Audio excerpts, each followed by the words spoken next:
Assalamualaikum warahmatullahi wabarakatuh.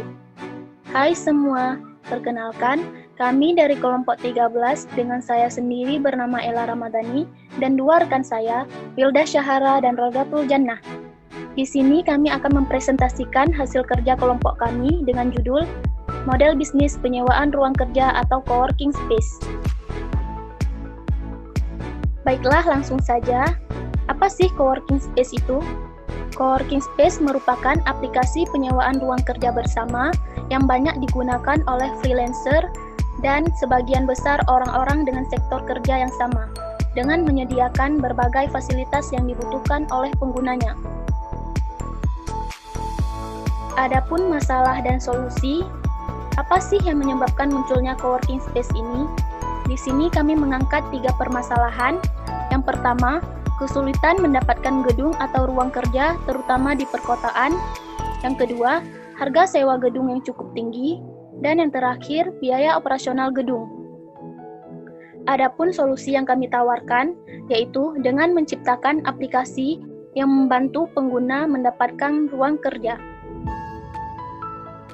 Dengan beberapa keunggulan, banyak pilihan ruang kerja yang tersedia. Di sini juga tersedia model ruang kerja dengan berbasis tradisional. Yang kedua, biaya sewa yang relatif rendah dan bervariasi. Dan yang terakhir, bebas biaya operasional. Adapun modal dan pemasukan. Rata-rata modal yang dikeluarkan yaitu 100 juta dan pemasukan rata-rata sekitar 25-30 juta per bulan, di mana lebih dari setengah modal berasal dari pemilik dan investor. Selanjutnya akan dilanjutkan oleh rekan saya, Rodatul Jannah.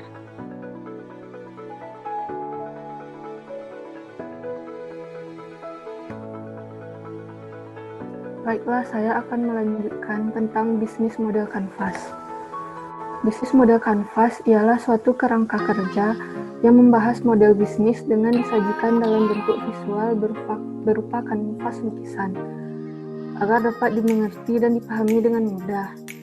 Sifatnya pada coworking space yaitu provider internet, investor, penyedia interior dan eksterior, dan penyedia kebutuhan kafe. Key activities yaitu bekerja bersama-sama memfasilitasi penjualan barang dan event. Key resources-nya yaitu SDM, fasilitas, dan koneksi internet.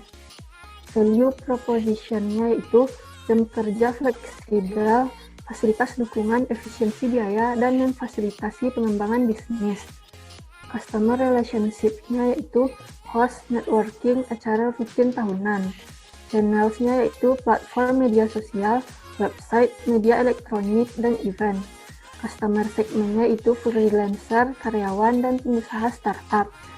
Cost strukturnya yaitu biaya operasional, biaya pemasaran, biaya pengembangan aplikasi, biaya pemeliharaan gedung, dan biaya pegawai. Revenue streams-nya yaitu penyewaan ruang kerja, penyewaan ruang rapat, penjualan barang, dan event. Selanjutnya, SWOT analisis. Kekuatan dari coworking space yaitu fasilitas yang tersedia memadai dan memenuhi pengguna. Pelayanan yang diberikan sangat baik, gedung milik sendiri, dan investor yang datang memberikan value bagi pengguna. Kelemahannya yaitu kapasitas ruangan untuk public event yang terbatas. Kuota ruangan yang tersedia terbatas. Coworking space tidak banyak dikenal oleh masyarakat. Konsep coworking space mudah ditiru oleh kompetitor. Kesempatan coworking space yaitu meningkatnya jumlah freelancer, meningkatnya jumlah perusahaan startup, pengguna bersedia membayar banyak untuk fasilitas yang lebih baik. Ancaman coworking space yaitu terdapat pengganti seperti kafe dan warung kopi yang menyediakan internet, meja, dan kursi. Banyaknya muncul kompetitor baru. Kompetitor menawarkan harga yang lebih rendah. Kompetitor menawarkan jasa selain ruang kerja bersama. Selanjutnya akan dilanjutkan oleh rekan saya, Wilda Syahara. Kemudian saya akan melanjutkan PESTL analisis. P sebagai politikal, pemerintah mempromosikan kebijakan tentang kemudahan mendirikan perusahaan. E sebagai ekonomi, pandemi COVID yang mengharuskan bekerja di rumah. Inflasi saat ini masih rendah sebesar 2,68% per tahun. Kemudian pertumbuhan ekonomi yang meningkat. S sebagai sosial, interaksi sosial, coworking space sebagai solusi permasalahan saat ini. T sebagai teknologikal, pemesanan dapat dilakukan secara online. Coworking space menyediakan komputer portable serta perkakas kerja jarak jauh seperti Google Docs, Trello, dan Slack. Kemudian E sebagai environmental, penghematan pemakaian energi listrik, berkontribusi pada ruang kerja yang bersih dan hijau, serta mengurangi kebutuhan akan dokumen. Yang terakhir yaitu L, sebagai legal, belum ada regulasi resmi di Indonesia yang mengatur tentang bisnis ruang kerja bersama. Kemudian, Porter's 5 Forces. Yang pertama yaitu Threat of New Entrants, yaitu biaya awal yang tinggi menciptakan hambatan untuk masuk. Keuntungan penggerak usaha pertama itu penting, dan kemudian saat ini usaha berbagi merupakan tren sehingga perusahaan ingin mengikuti tren ini. Yang kedua yaitu Threat of Substitutes. Banyak pilihan tradisional serta jumlah aplikasi sejenis di Indonesia mencapai 300-400. Yang ketiga yaitu Bargaining Power of Buyers, yaitu pengguna banyak seiring meningkatnya freelancer, sehingga pengguna memilih fasilitas yang dibutuhkan. Yang keempat yaitu Rivalry among existing competitor.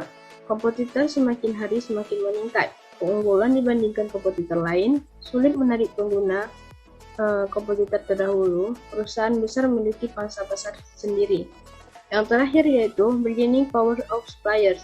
Host akan menentukan apa kegiatan yang diizinkan dan tidak diizinkan, serta menawarkan berbagai fasilitas. Our team project, Rodatul Jannah sebagai direksi, dengan tugas menentukan bisnis yang akan dilaksanakan, menentukan kebijakan dan jadwal kegiatan perusahaan. Ella Ramadhani sebagai Direktur Keuangan, mengawasi kegiatan operasional keuangan di perusahaan, menetapkan prosedur dan standar kerja agar kegiatan keuangan di perusahaan berjalan lancar. Wilda Syahara sebagai manajer, memberi pengarahan dalam membuat keputusan, kebijaksanaan, supervisi, dan lain-lain. Merancang organisasi dan desain kerja. Demikianlah hasil presentasi kelompok kami. Lebih dan kurang kami mohon maaf. Terima kasih atas perhatiannya. Assalamualaikum warahmatullahi wabarakatuh.